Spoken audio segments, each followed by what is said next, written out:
Welcome back, everyone. Welcome to our next session titled How Universities Are Adapting to Support Neurodiverse Students. Our speakers today are Emma Warren Jones, co-founder of Scholarcy, and David Baxter Williams, MD, of Assistive Solutions. I hand it over to David and Emma. Oh, thank you, Shannon. Welcome to everyone. Thanks, Shannon. From all over the world. Real pleasure to be here this afternoon in London. We encourage you to press those emojis, ask us some questions, give us some feedback. For us, we're just talking into a void, so we really appreciate you interacting. So whether you're having your coffee in LA or tucking into your slippers back in London, do put some questions in, do give us some feedback. We'll also include our email addresses if you want to take it offline later. So this is an area we're hugely passionate about. We've been involved in this area for 2 decades, unbelievably. And yeah, so we're going to run through a few different principles and software that we've been involved with over this time. So let's get on to the next slide.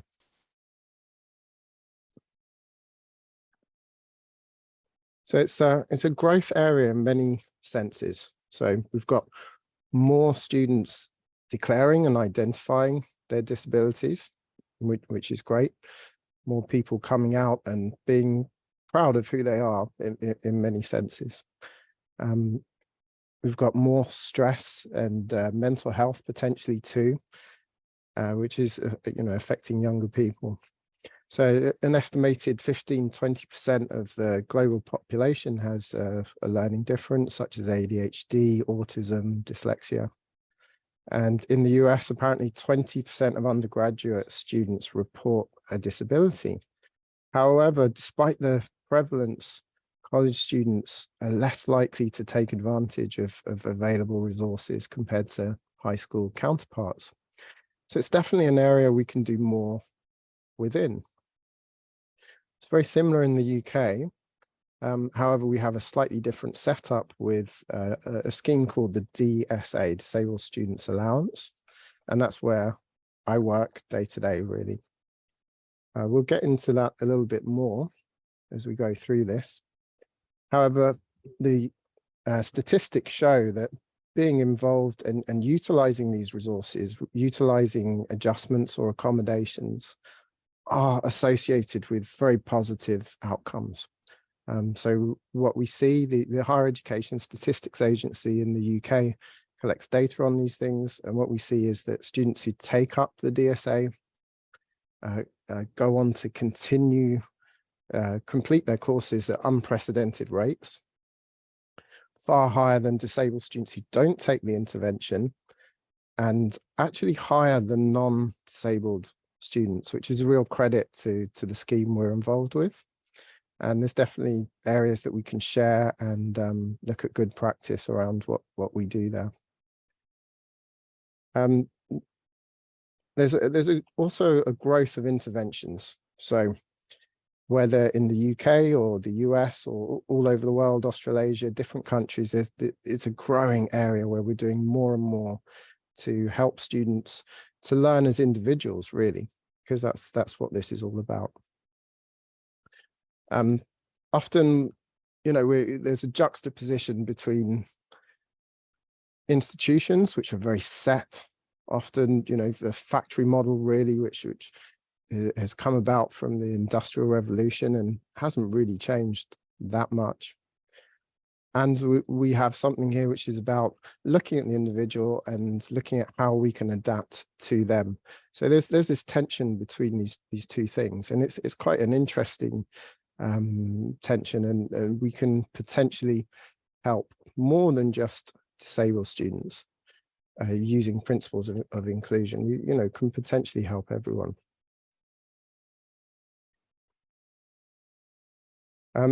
And the good news is with increasing software often built into operating systems, there's an increase of inclusion as well, and it doesn't necessarily have to be expensive. So, you know, it's great seeing some of the talks on here today, which just highlight that. So in the UK, we have the Equalities Act, which is European law. And in the US, of course, the Americans with Disability Act. We make reasonable adjustments. You make accommodations. Don't worry, I won't break into song. So just briefly, in the UK, we have a system whereby an individual sits down with a needs assessor. And they talk about their past learning experiences, the challenges they face due to their disability, and they create a bespoke report and bespoke recommendations to make reasonable adjustments.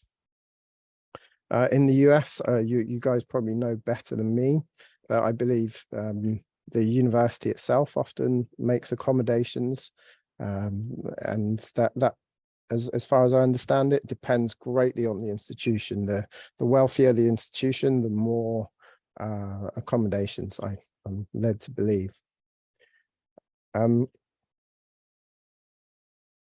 Yeah, so in terms of the resources that students can turn to, there's often site licenses, software site licenses bought by institutions. There's obviously the DSA in the UK, but increasingly we're seeing individuals overtake the institution. So they're just going direct, they're buying software themselves, they're checking on strategies online, and things are racing ahead faster than the institutions can really keep up. And that's a trend we've been seeing for the past 10 years, really. So I just want to quickly talk about the impacts of these interventions. The HESA data shows better grades for students who take them up relative to students who don't take them up, but incredibly high continuation rates, so people finish their courses. And PricewaterhouseCoopers did some analysis on this, and the implications for individuals is that they go on to earn more money, they contribute to the exchequer, and actually the DSA scheme really pays for itself. It's paid for by the government, but they get that back in terms of higher taxes for the exchequer or treasury in the US. But there's an individual benefit too, and what we're really trying to achieve is that individuals exit their education with confidence, with strategies in place, with better grades, and feeling part of the system, as it were. And by individualizing learning, we can achieve that. So let's move on to this holistic strategies. So it's all very well putting together a range of bespoke software and adjustments for individuals. However, what we found maybe 20, 30 years ago is that simply throwing this software at people didn't actually achieve anything. People were using their computers as sort of glorified word processors. In other words, there was no change. So we introduced one-to-one tuition as well. And tech in isolation tends not to be effective. We have to start with an approach that looks at the individual, looks at how they study at the moment, encourages metacognition, encourages them to think about how they learn best. And then we get into the strategies of how they can work more effectively using this technology.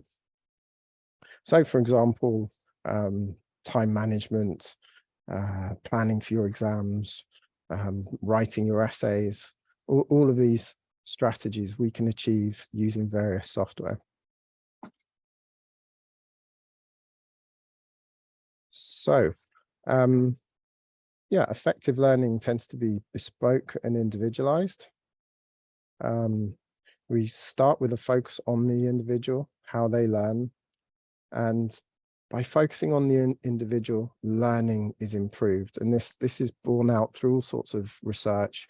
not just in the disabled students, but for everyone, I believe. And yeah, technology can be a huge help with these various strategies. So we're going to hand over to Emma to look at some feedback from students themselves. That's great. Thanks, David. So I'm just going to take a look at some of the specific challenges that we see are faced by neurodiverse students when it comes to things like keeping on top of their course reading, managing their time, preparing for exams and assessments, and also applying what they've learned to their own work, which is obviously crucial. So we know obviously that many of these challenges are common to all students, but those with specific learning differences, mental health and other conditions may experience some of these challenges more acutely. And the key, as David's just outlined, is really to combine individualized learning programs with exactly the right assistive software to empower the student to fulfill their full potential. So over the past few months, we've been surveying and talking to students of all different levels, from undergrad to postgrad, to really better understand some of their biggest study-related challenges and some of the strategies and the tools that they use to overcome these. So these are just some of the common challenges faced by neurodiverse students. So we know that students with dyslexia may read at a slightly slower pace than peers, but they'll still have the same amount of reading, and that can make it harder for them to keep up and also increase the risk of dropping out. With university comes longer periods of concentration needed for lectures, seminars, and self-directed study. And that can be most difficult for students with conditions such as ADHD, who can be easily distracted and perhaps find it hard to complete tasks such as assignments. Students with autism spectrum disorder may procrastinate and find it hard to stay focused on a specific task, which can impact their academic performance and also cause anxiety.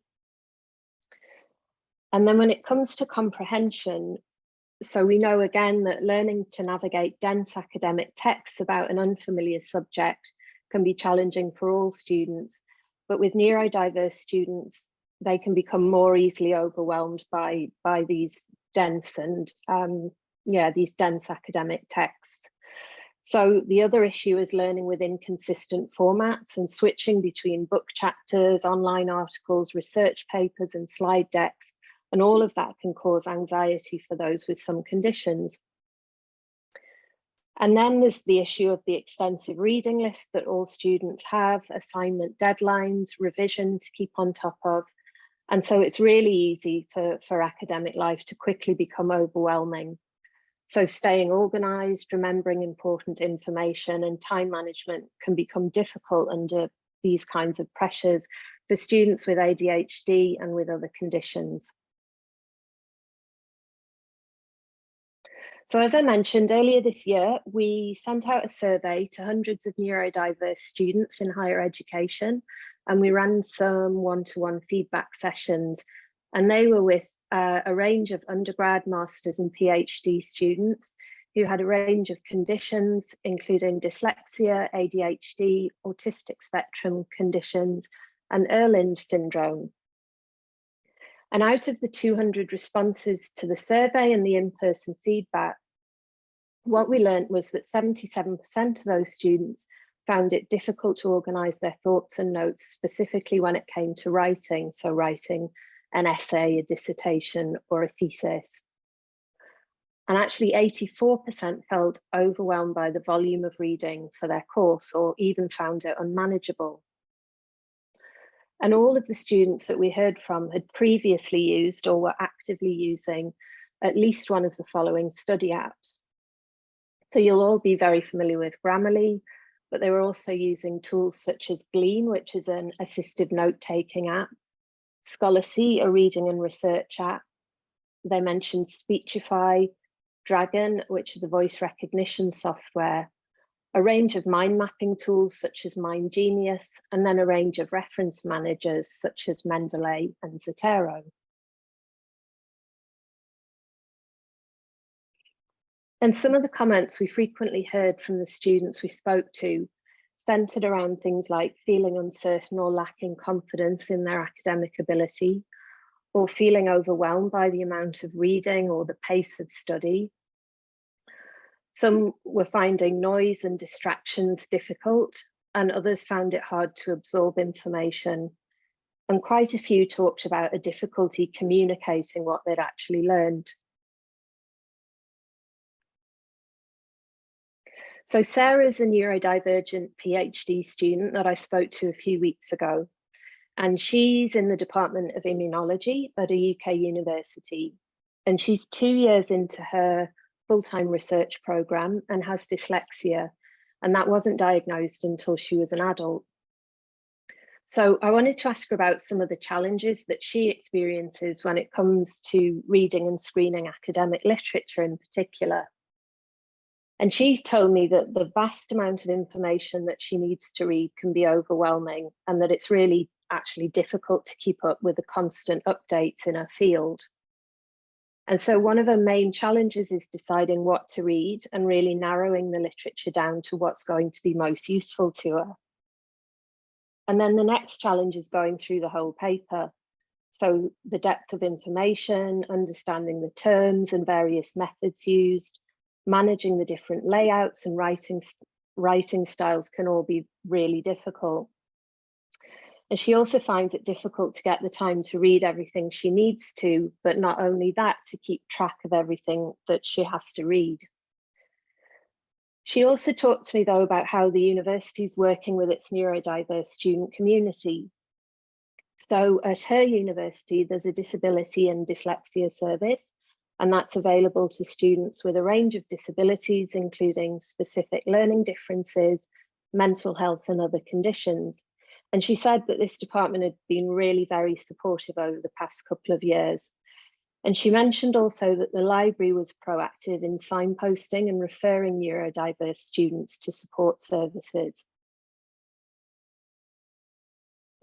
The university itself is also running more events and online courses for academics to make teaching more inclusive. And these courses tend to focus on the way that lectures are structured, the guidance giving guidance on providing student feedback, and some recommendations on how to structure written material for students. Sarah said that she'd seen a number of students declaring a disability increase over the past couple of years, which she saw as a positive, and she thought it was related to the work that the university was doing to really support its neurodiverse community. But she also sees some skepticism around how genuine this increase is. And she's met quite a few people, she said, who were diagnosed later in life, and some of them have been asked why their condition wasn't picked up earlier. So in terms of assistive technology, most of the software that Sarah uses is provided as part of her disabled student allowance, rather than being supplied directly through the university. And she regularly uses the following apps in combination. So the note-taking app Glean, mind mapping software called MindView, the literacy support tool Read and Write, and Scholarcy, which is a reading and research app.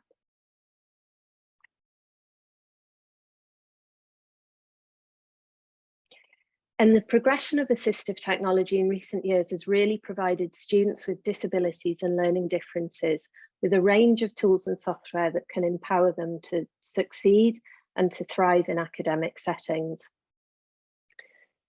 With the help of student needs assessors and support services, adaptable assistive solutions can really be tailored to the individual's needs. Assistive reading technology, for example, could benefit a student who has a slow reading speed, while note-taking and organisational tools can really help a student who has difficulty retaining information. Today, most of the assistive software on the market can be licensed by universities, as David mentioned, either as a site license or multi-user license, and that's usually purchased by departments such as the Disabled Services Office. But some newer apps can be purchased directly by the individual student or as part of a grant such as the DSA in the UK. And I'll hand back to you, David. Oh, thank you, Emma. So text-to-speech, I'm sure you've all come across it. Increasingly, you can use text-to-speech software on your mobile phone. It's inbuilt into Windows and into the Mac OS. So, fantastic. You don't necessarily have to go and spend huge amounts of money to make adjustments. The specialist software that we provide to students, to customers, tends to have more than just text-to-speech, various other tools too. But the fundamental premise is the same, and that's, how do you know if you're spelling a word incorrectly? If you're dyslexic and you can't spell, well, of course, if you can hear that word, you can tell whether it's spelt correctly. So audio feedback is vital to help with spelling. It also is incredibly useful for proofreading. I'm sure you've all been there where you've proofread something you've written, and you end up reading what you think you've written rather than what you've actually written. And the advice to students is, oh, just leave it for 24 hours or leave it for a day or so, read it again, and you'll spot those mistakes. How many people have that luxury of a few days to proofread their work? So if you make proofreading multi-sensory and you turn on the audio side, you hear mistakes that you don't see. And that's useful for everyone. All of these principles are inclusive. All of these tools that we're engaged with are useful to non-disabled people, disabled people. So yeah, I'd encourage everyone to try this. It's incredibly useful for proofreading your work. Text-to-speech also helps when you're tired, using multi-sensory reading. So you're reading the text and you're hearing it at the same time. All of these tools are compensatory. We're compensating for someone's disability, but there's studies have showed that there's actually some remedial benefits too. So if you're hearing the audio as you read, it actually improves your reading and helps with your spelling. So yeah, lots of good things there. I think we're ready to get on to the next slide. Voice recognition software. Again, this is now, Siri on your phone, or Google has their own dictation tools, and Mac Dictate. So, you don't necessarily have to pay for something like Dragon, which is a more refined product, a sort of productivity tool, which allows you to dictate long comprehensions. When you are using voice recognition, it's a different form of expression. We're all used to typing text, and when you're dictating text, you need to use different strategies to communicate your ideas well. So planning becomes very important. You can actually use the voice recognition software just to kind of bullet point the areas you want to cover, and then you can dictate them. And that's very useful. Otherwise, it can just end up with a sort of stream of consciousness. And voice recognition allows you to produce your work much faster, and it can be a real productivity tool. Of course, if you're not sure of the spelling, but you know the word, it allows you to dictate. So lots of great things with voice recognition. I remember 5-10 years ago, we went into a school, we sat down with the 7-year-old, and we asked him what he does when he can't spell a word. And he says, I just take out my phone and I dictate it to Siri. Meanwhile, the schools are still producing assessments with a pen and paper. So, we are just seeing that individuals are overtaking the institutions, and institutions are, catching up. We're getting there, and it takes a long time for these large organizations to to adapt and keep up. So finally, we're going to get on to mind mapping software. Yeah, the humans have incredible visual memories. And just as a quick example, there's a chap called Dave Farrow who's in the US, and he memorized 52 shuffled decks of playing cards, the order of all 52. So it's 2,700 playing cards, which is a world record. How did he do it? He did it using a memory palace, which is creating a visual map and putting each of those 2,700 cards within that visual map. And guess what? He was diagnosed with dyslexia and ADHD. So using our visual memories, we can do incredible things. And that's where mind mapping software comes in. For example, planning out an essay or an assignment. You can do a brain dump, chuck all your ideas down, start to structure them into sections, and start to allocate word counts to each section, which then become your paragraphs. And so for a dyslexic student or someone with ADHD, you have your essay all planned out very, very clearly, with each section with, say, 150 words each. And suddenly you've got bite-sized chunks that you can process, and it doesn't feel like you're climbing Everest. So lots of great things, obviously useful for revision, organizing your ideas, organizing your time too. So I think we are going to now hand back to Emma to look at the reading and research tools. Great. So yeah, I just want to touch on the latest kind of assistive technology that's on the market at the moment. So reading and research apps are relatively new to the assistive tech space, but they're really growing in popularity, and there's a range of different ways that they can help. So one is with reading comprehension, but they can also help with study-related anxiety, for students to organize their course material, and also with short-term memory problems. And we know, as I talked about earlier, that many students struggle to complete their assigned reading, and that could be due to poor time management, and that they can also feel really intimidated by academic texts. And the students we spoke to in our surveys and feedback cited the volume and the complexity of reading as really one of the most difficult aspects of their course. So web-based applications such as Scholarcy use artificial intelligence to break down text into bite-sized sections, and that helps students to more confidently explore research papers and academic books, or really any document of long-form text. And so what they're doing really is enabling students to tackle text in more of a non-linear way. So maybe jump straight to the results, the conclusion, not necessarily just start with line one and go through the entire paper.